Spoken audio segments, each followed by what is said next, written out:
Why do we need the title of queerness and queer? I think that's why it's really useful as a term that researchers and, well, in my case, historians use, because the past is so incredibly varied. I've argued that it ultimately is the first mainstream gay magazine in the UK, even though many people bought it without having a clue. A lot of actors that were either suspected or known to be gay, they would show up in stills and imagery. There's one great picture of Dirk Bogarde and Rock Hudson in an image together, and I think they're reading Films and Filming. And the suggestion is, men like these read Films and Filming.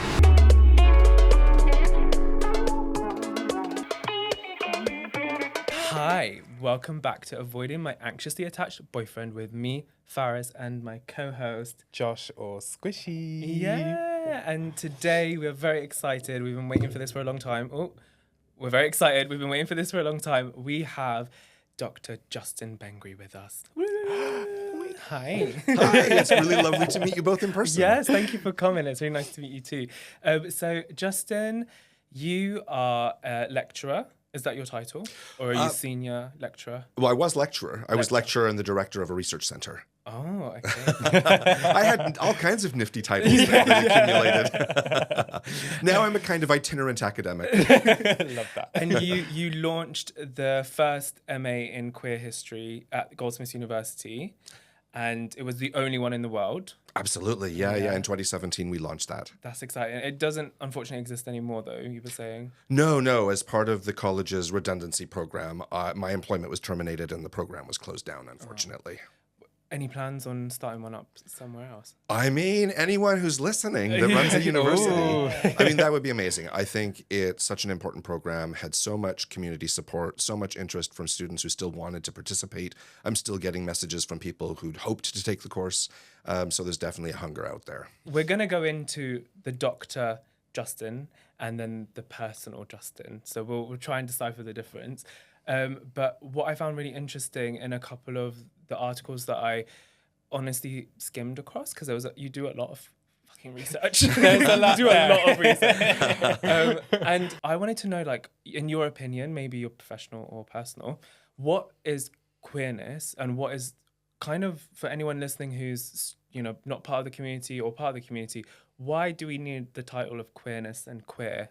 I think one reason we need it is because people self-identify as such. And if they're using that word to describe themselves, that's good enough already. Right. And tells us something really important, that they're indicating that the established acronym LGBT doesn't match their understanding of themselves and the way that they can live most authentically. So if they're telling us queer is right for them, then we should be saying, great. Yeah. That's right for you. And maybe it's not right for others, which is fine too. Like, this does not have to be a catch-all that everybody identifies with or that everybody embraces. And I think that's why it's really useful as a term that researchers and, well, in my case, historians use, because the past is so incredibly varied. And I think we do a dishonor to people in the past to say, well, this guy in 1312 is just a cis white gay guy in 1312. His life is actually, and his experiences and his relationships with other people and community is radically different from my own. And to say that that's somehow the same and use the same terminology I would use for myself, I would say really dishonors the experience of people in the past and flattens out the incredible vibrancy, diversity, and possibility that existed in the past. Yeah. At the same time, of course, it's also still, for many people, an offensive word and a problematic word. And many people, say a generation older than me especially, experienced it along with homophobia, along with violence, and it can't be recovered or reused or taken as a positive self-identifier ever again. So it's really important to recognize that as well. So it's a complex, useful, so wonderful, terrible word. Yeah. Honestly, because that's, like, I remember feeling very, like, awkward about the word queer. And I remember when I first heard it, and even, like, it was used in, like, a slangy way to kind of, like, disrespect. Yeah. From me growing up, I think, and you as well, kind of thing. You're younger, we get that. Even when I grew up. But it's interesting because, like, I remember feeling uncomfortable when people said queer. There was something about the word that felt uncomfortable, and I didn't know why the reason was, because I was quite young and I didn't know. And even now, like people are reclaiming like the word faggot as well. There's a lot of use of that in the community. We've Yeah. realized from guests, they kind of just. I mean, it took me everything just to say that word just then, but like there was times where like our guests would just say it, and I would just. Yeah, Is yeah. that okay? Trauma. Yeah, so that's so interesting to reclaim that word, Yeah. and like Yeah. people use it as a describer. I know you had some questions about queer, like how do you identify it in the past? Yeah, my one of the things that I kind of wanted to get into first was actually more about like the historic side of queerness, like in general. So I know that a lot of your research centers like around this, but what are some like key moments that have maybe happened throughout history, which has kind of changed how queer men and women and everything in between are today? I mean, that's an impossible question. I mean, because where are we going to look at? I mean, there's a real danger of answering that question with Western landmarks and basically centering Western history as the defining history that should define LGBTQ plus people, which is, again, really a problem. And we always have to be mindful of that. So where we look, it's going to be locally specific, either to a country or region, or there's really great research being done now on cities and communities outside the major urban centers. So I was involved in a project, actually my last postdoc project before I was hired on to run the MA Queer History. We were looking at local queer histories outside London, and say important landmarks in Plymouth would be different than important national landmarks for LGBTQ plus people, because people's lives are different there and what matters is different there. And so if we look at Germany or Australia or Colombia or other places, it's also going to be radically different. So I'd actually push back against the question because it immediately forces us to privilege some people's stories over others. Even if we're seeking to be inclusive, we might actually still be falling prey to the same issues. Yeah, because we were talking about that, like positionality is quite important of the researcher themselves. So in your research, like, are you aware that like there's a specific group of people, ethnicities, Black people that are missing from that narrative, from that research? Like, did you come across any gaps? Oh, it littered with gaps. I mean, there's so many gaps. I mean, we're just getting started on this research, it feels like, even though there's been good queer and LGBT history going on in the UK for 50 years, and other forms of people seeking their histories for much longer, it still feels like there's so much to do. And a lot of that is intersectional history. There's what we have so far is dominated by white cis gay men and their stories. We have increasing amounts of lesbian history, still tending toward whiteness, but we don't have a lot of Black queer history by scholars, I should say. There's great community work. There's non-academic work, but in terms of that kind of academic research, it's limited. But there are a number of people I know, including some of my former students, who are doing PhDs now in, say, Black queer history, in transcolonial history, in histories of bisexuality, all of these areas that are going to be getting more and more attention, more and more publications, more and more sort of work done in those academic circles. Which isn't to say that's the only valid area where this research can be done, but it's the world that I'm coming from and that I know best. But and it also tends to be where funding for deep historical research lies. Community projects can get funding, but it's always a struggle, of course. Yeah. Have you seen much from like people that you've spoken to who are now looking into like the history, but from like a Black kind of like scope? How big is the difference between like what you're doing and like what they're doing?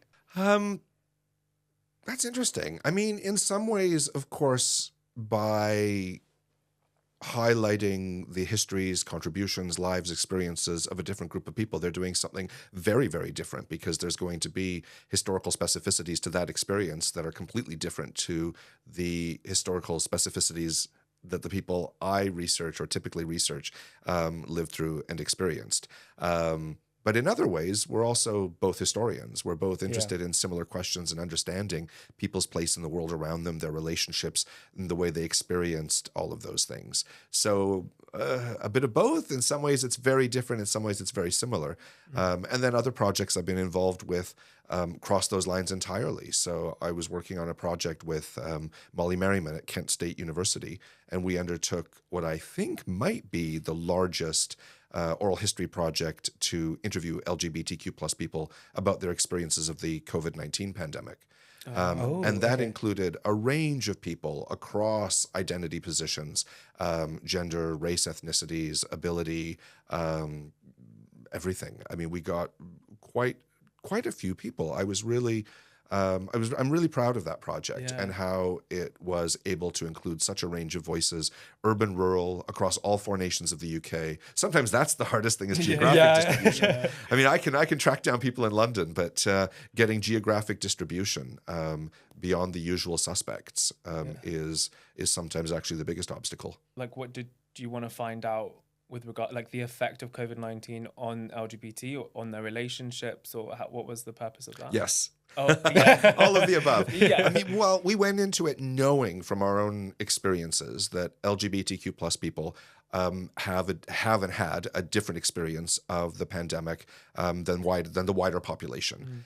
We have different experiences of community building, of relationships, of policy and healthcare provision, all of these things. And so we wanted to record that in the midst of the pandemic. We didn't want to come back 10 years after and say, so do you remember what you were doing in mid-2020? Or do you remember whether it was lockdown 1, 2, 3 that this happened? So we were interviewing people through the course of the pandemic, sometimes during lockdowns. And they were reflecting on what was happening in that moment and their experience of the pandemic in that moment. Oh my God, that's invaluable. That's amazing. Yeah. That's really cool. Oh, we've got hundreds and hundreds and hundreds of pages of transcripts of that material. We did at least 50 interviews. It could be more than that ranged anything from 90 minutes to 4 hours. What was the commonalities between everyone? Was there something that you saw that everyone kind of had a same experience with? You know what? I don't really think there was a consistent commonality. I mean, there were elements that stood out to me as interesting, but probably not because they were in common. Also, I should say, we had students of mine were involved in undertaking the interviews as part of their training in oral history techniques. So I didn't do all of the interviews. I did a selection of interviews, but then some of my students, colleagues in the States, they undertook interviews. And even one cohort of my students were interviewed by American students as part of the pilot project.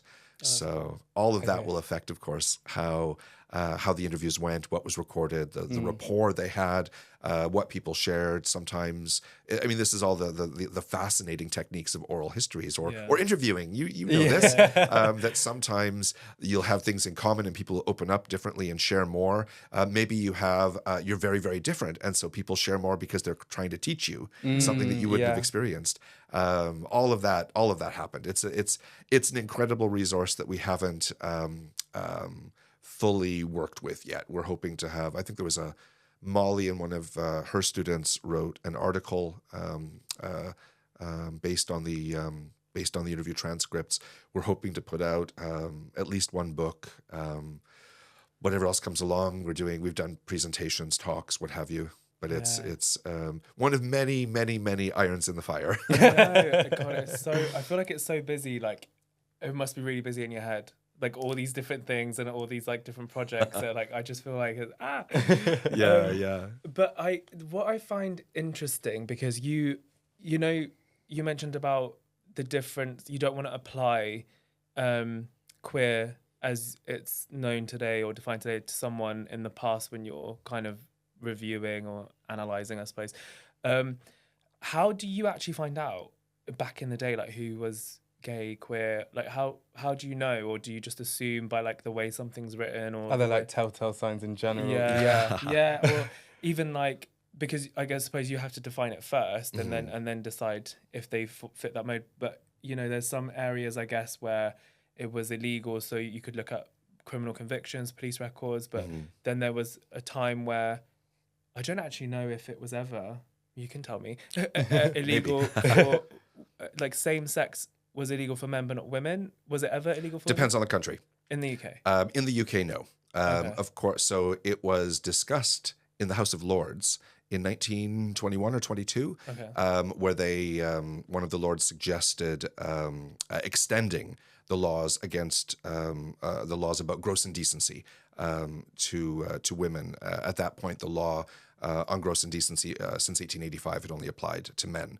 So they thought about extending that to women in the early 1920s. One of the reasons they decided not to was that they imagined that, the venerable lords in the House of Lords, some of them determined that if they created this crime of gross indecency between women, it would suggest to women who might never have considered this possibility ever what kind of unsavory activities they might undertake with other I women. mean, that's why we're all gay. I mean, it was suggested, and I was like, yeah, okay. I'll do it. Exactly. I mean, that's one of the reasons. I mean, I don't want to limit it only to that, but That's a good reason. yeah, but other countries certainly criminalized same-sex acts between women, and sometimes until quite late. I believe Finland. It was Finland of all places. It was on the books until the early 70s. Oh, okay. Oh, interesting. Because it was at 60s here that it was decriminalized. Partially decriminalized Partially, in 1967 with all kinds of caveats, and only in England and Wales. Oh, interesting. Yeah. Do you know the caveats or? It was limited to men aged 21 and over. So the age of consent was unequal for decades after that. It, of course, had to be consensual, had to be in private. So that was, and what does private mean? It meant that two people could have sex, but if a third person came along, it was no longer private. And so you could be arrested for a threesome. But not as a, well, I guess I'm confused. But if you Anything caught just gay, as yeah. like a gay couple, you'd be okay? A gay couple, you'd be okay if you were in the privacy of your own home. Say. What if someone saw you through the window? Does that count? Well, I mean, there's going to be a lot of what ifs. I mean, Yeah. I think the people probably generally had their curtains drawn, or someone would be like, "Oh, Martha, look away." Oops. It also excluded the armed forces and the merchant navy. What do you mean by excluded? As in they weren't allowed any of it? Decriminalization did not apply to them. Did not apply. Okay. Yeah, so again, it'd be decades before same-sex acts were permissible in the armed forces. Oh wow. And Scotland and Northern Ireland only decriminalization only extended to them in the 80s. Oh. I didn't know that. But also, like, legalizing of marriage was like really recent, wasn't it? In England and Wales. Yeah, To yeah. actually marry, what was it, like 2000? I want to say like 12, 13, but I might be wrong. Yeah, it's oh gosh, I would need to. The Yeah, more yeah. recent stuff. Oh yeah, sorry. Well, it's funny actually. I was married in 2012, but we were married in Canada, where marriage equality already existed. So in my head, I'm thinking 2014, but edit that out if I'm wrong. Yeah. Beep. Exactly. Just have this sort of silence where Justin is going. yeah. Beep, beep. It would just make it look like you're really like rude and you're just like swearing at us. They can't hear this. So yeah, sorry, that was my fault. I kind of molded a million questions to one. So how did you discover queerness in the historic sense? Yeah, it really depends on the sources you're looking at and what, I mean, of course, what we find in the archive or in various sources might just be a tiny fragment of someone's life. And of course, they have a much richer life, say, than this one court case or this one interaction with the press or conflict in their community. So you mentioned court records. I mean, that is one really great resource that we can get where people are accused of same-sex acts that were illegal at various times.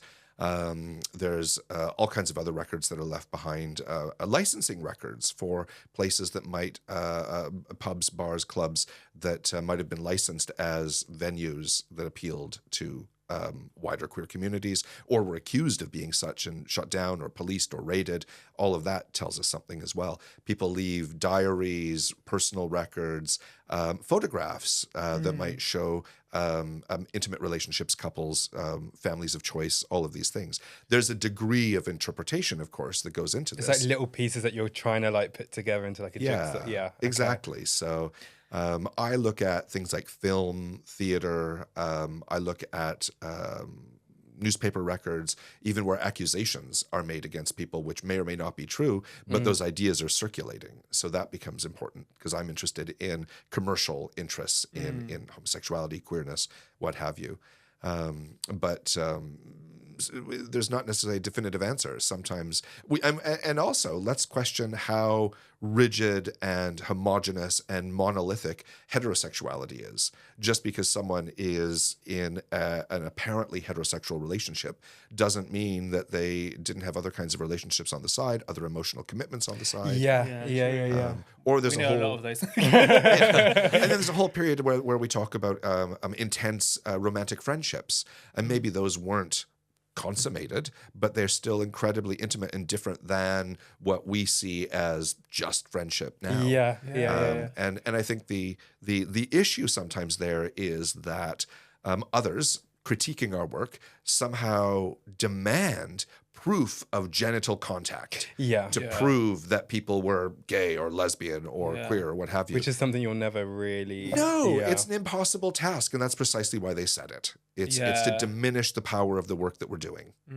Because you're looking at, I suppose, like a diary, and someone could just be saying about a friendship or even, I mean, this kind of goes back, we could talk like hours about this, but it kind of goes back to you saying that you don't want to apply your knowledge now in this day and age to someone back then, but you kind of have to do that without realizing sometimes, and maybe you do, and then that's when you question yourself and whatever.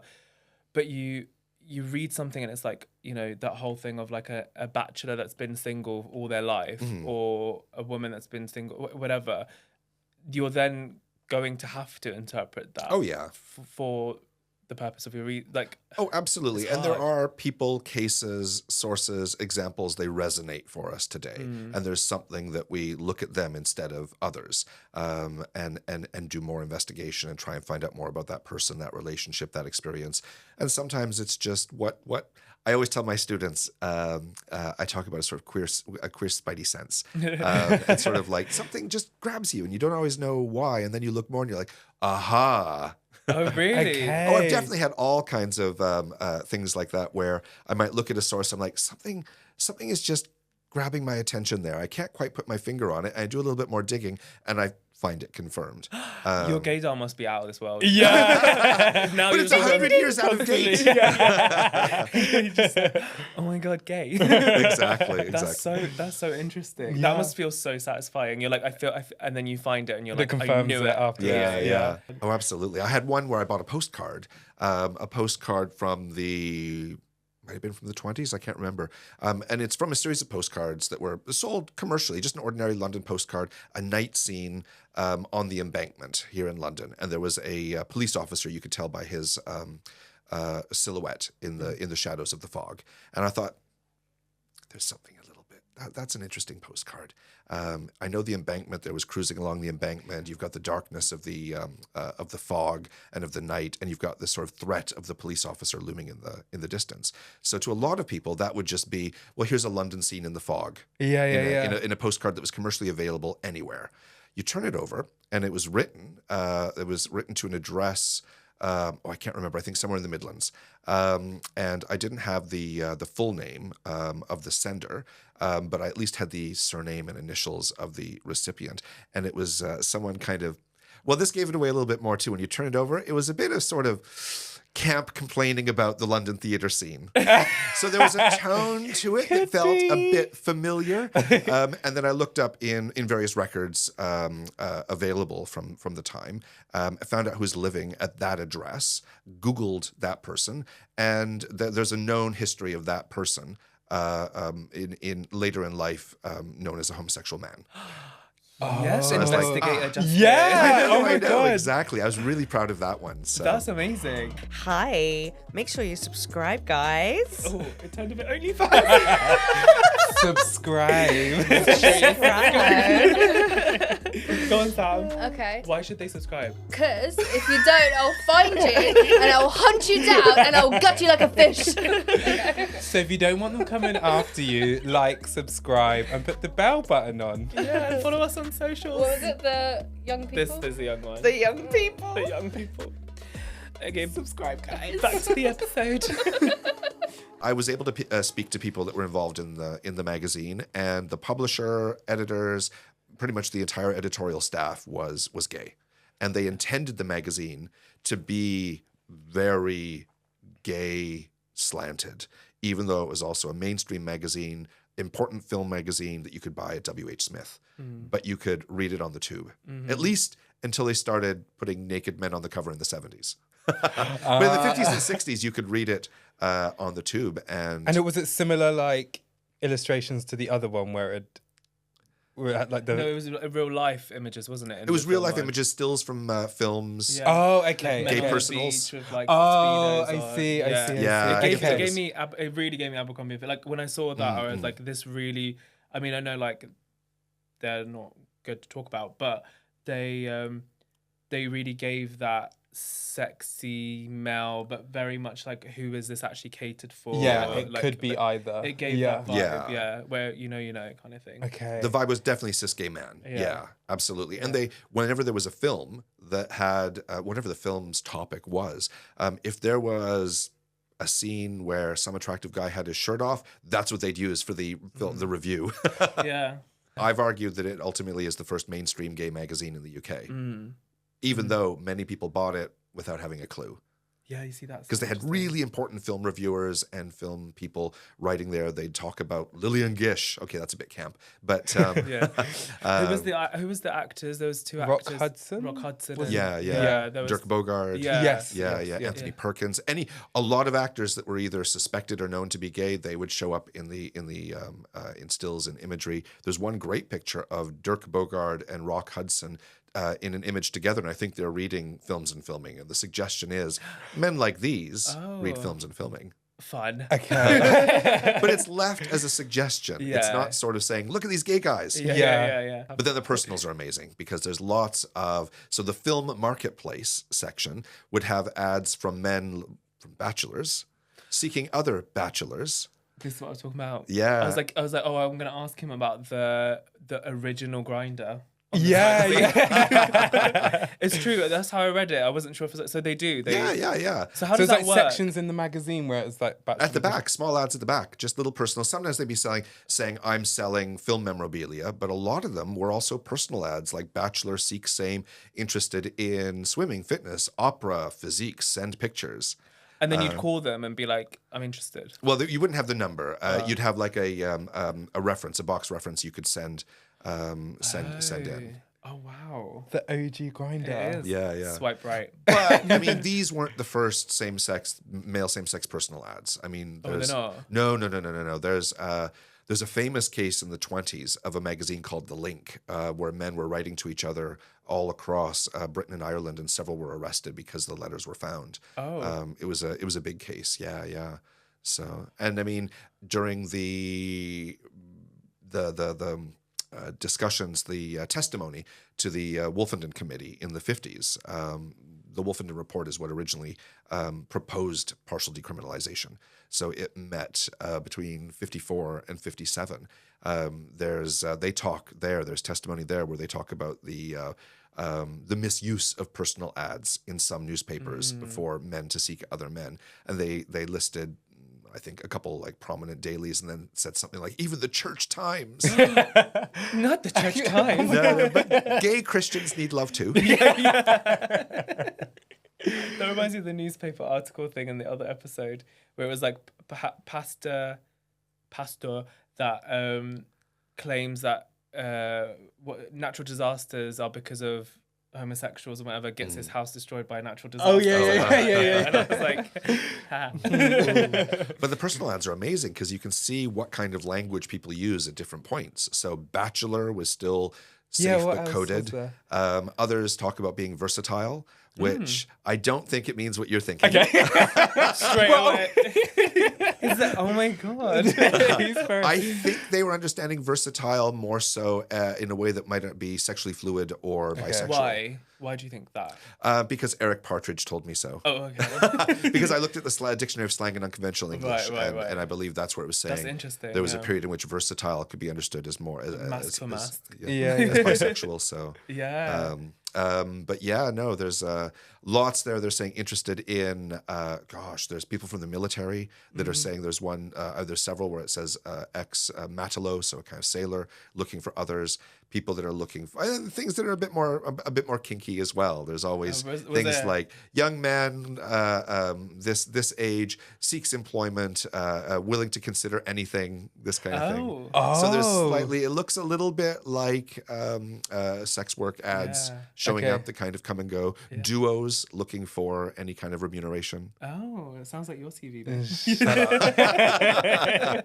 So yeah, it Okay. was. I mean, it's really an amazing resource. And the magazine, we know definitively, because we know the people who published it were gay, and we know that was their intent. So this is where, when I'm giving talks, I say, okay, up until the Second World War, I'm saying, trust me, I'm an historian. After that, I'm saying, trust my sources who told me this. Okay. And people who knew these people said, absolutely, of course, this is the case. So, I mean, then we start thinking at that point about very clear gay or homosexual or queer entrepreneurs. This was a gay-owned business in the 50s Yeah. that ran, from 54 until the publisher killed himself later on. But it ran for decades until his death. So how much of this do you think feeds into modern day or has had an effect on it? I don't know if that's really...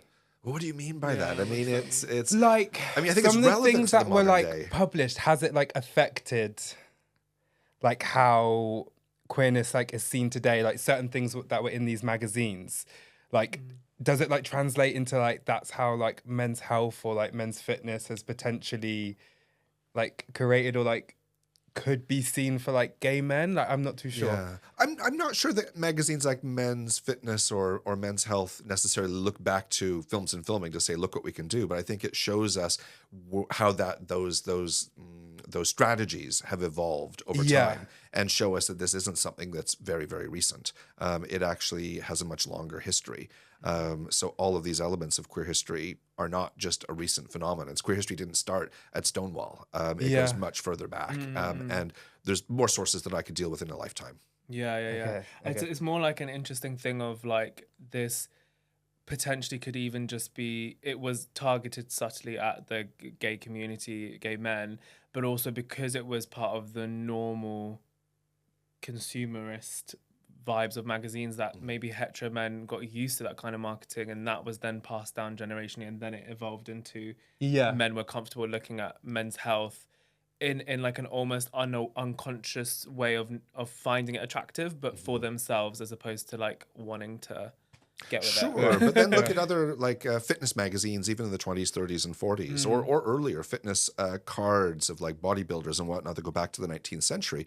I mean, anyone who's being given an image of a body that they're supposed to want for themselves, it's based on them desiring that body in some way. Even if they don't sexually desire that person, they're still desiring that bodily aesthetic. So there is something about desire going on. So it's not necessarily invented by these magazines, but it's adapted by them and exploited by them. Okay. I want to just understand a little bit more about you and your general experience, like growing up, being part of the community, like whatever you're comfortable sharing, like maybe a story of how this became something that you were interested in. You know, where did this come from? Like, who is Justin? How was your upbringing and coming out and things like that? I mean, I grew up in Western Canada in a small city, a fairly, what's known as the most conservative part of Canada. Okay. And I really only started discovering and researching these questions once I left home, once I left my studies in my hometown. I had sort of tentatively started exploring, say, studying gender a little bit. I mean, but that was also the mid-90s, so there are a lot of things have developed in 30 years in terms of what's available for scholarship and what was being taught at universities. I mean, there was very little LGBT history being taught at my university that I started at. That's not to say that it was forbidden or that it was a no-go zone. There was not that kind of oppressive weight, but it was 30 years ago, so there was just less of it. I could look for it, but I also was sort of on a slower trajectory, I think. I was not out in my hometown. I had my first boyfriend kind of quietly there, but really sort of made tentative steps toward coming out really over a decade. So I don't really feel like I have this one key coming out moment. Of course, everybody sort of comes out over and over and over again Yeah. in different Yeah. contexts. And, I mean, whether you sort of, to family, to friends, to someone that's come over to install your windows. Yeah. All of these Literally. things. Yeah. So I then studied more around, so I studied questions around consumerism in my undergrad, along with German and business and all kinds of things. And then in my master's, I did a master's dissertation on shaving advertisements at the turn of the century. And I was really interested in the sort of cultures of masculinity being presented in the cartoons accompanying the shaving ads. So Okay. there was issues around sexuality, around Americanization of the UK, colonialism, all of these things, just from shaving ads. Wow. And then in my PhD, I thought I was going to do more with masculinity and consumerism. And then, as I said, discovered these magazines and started exploring queer history more. And I suppose it was really as part of my PhD that, I started writing more, giving talks, publishing. At a certain point, my internet profile was very clearly of a gay man. I was not. Well, actually, I take that back. I don't want to present the position that only gay people can do gay history. That is false, absolutely. And there's Yeah. people I know who do not identify as LGBT that do excellent queer history, really important queer history. So I don't think you need to be a member of a particular community to research that community. But you need to be mindful, respectful, listen, all of these things if you're not. But that also then instigated me to be more aware that I wanted to come out to my family at that point, and I set myself a deadline that actually ended up stressing me out. I set myself a deadline that I wanted to come out to my parents before I was 30.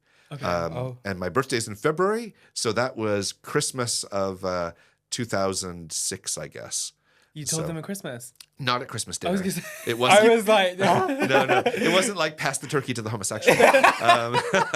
It was just much more quiet. How with my was that parents. for you? Was it all right? Yeah, it was stressful. I certainly didn't expect to be rejected by my family, and I wasn't. But it was just, I suppose I'm by nature a private person, and it felt like a social obligation in some ways to come out and to share, but it was one nonetheless that I felt becoming increasingly weightier and weightier and weightier and wanted out of the way. And then of course after that it was easier then to bring up to my parents if I was dating someone.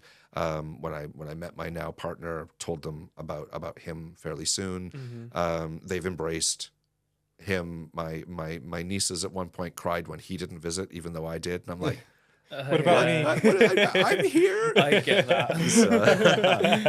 So, but yeah, I would say my trajectory of coming out has actually been quite intertwined with my academic work. Yeah, that's so interesting. That's like what almost fueled the research that we wouldn't have if you didn't have that experience. Yeah, I was curious about things that I hadn't been taught. So, that kind of gets back to your question about, well, what's the point of all of this? What's the end point? And the end point is just answering questions that I didn't have that I didn't have answers to, that surely if I didn't, other people didn't either. Yeah. So with your partner, how long have you guys been together? Since when? Since 2007.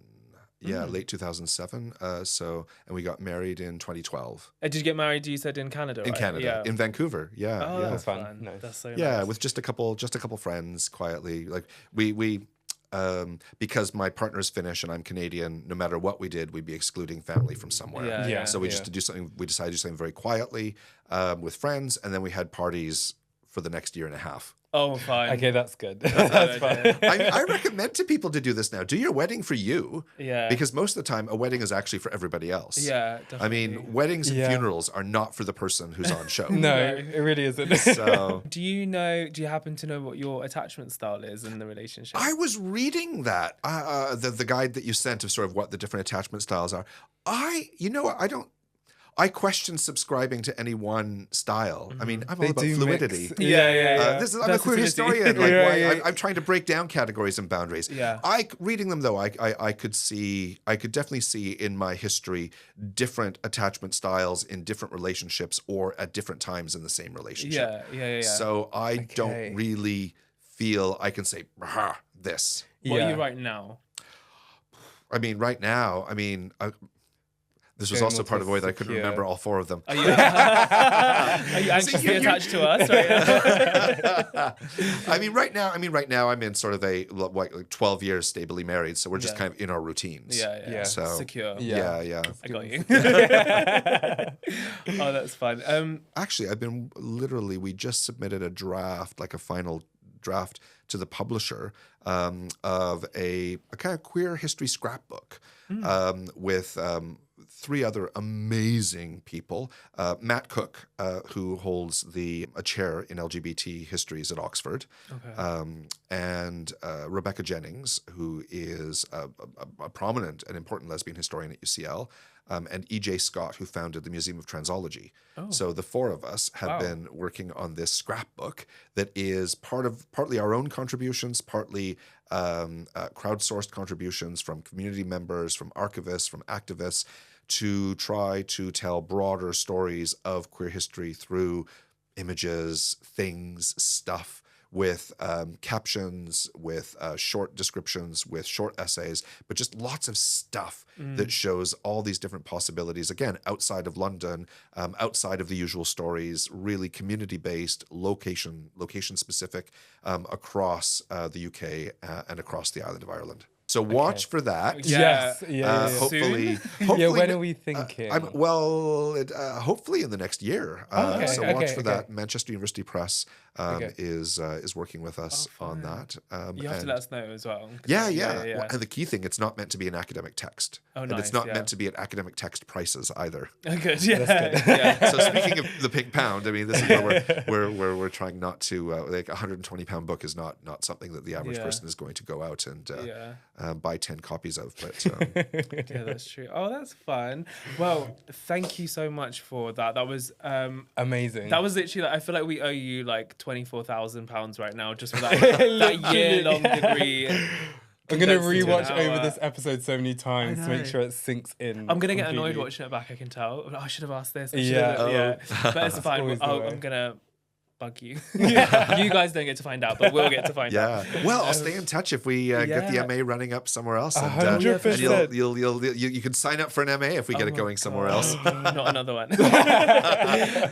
Thank you so much, honestly, for your time and for educating us. And I'm sure everyone listening, hearing, looking will has learned so much from this. Yeah, and that's so important because this kind of stuff isn't accessible to everyone, and it's nice to be able to provide it for like free for people to hear and looking further if they want to. So thank you. Thank you so much. And that's all, you guys. We hope you enjoyed. Thank you. See you next Monday. Bye-bye.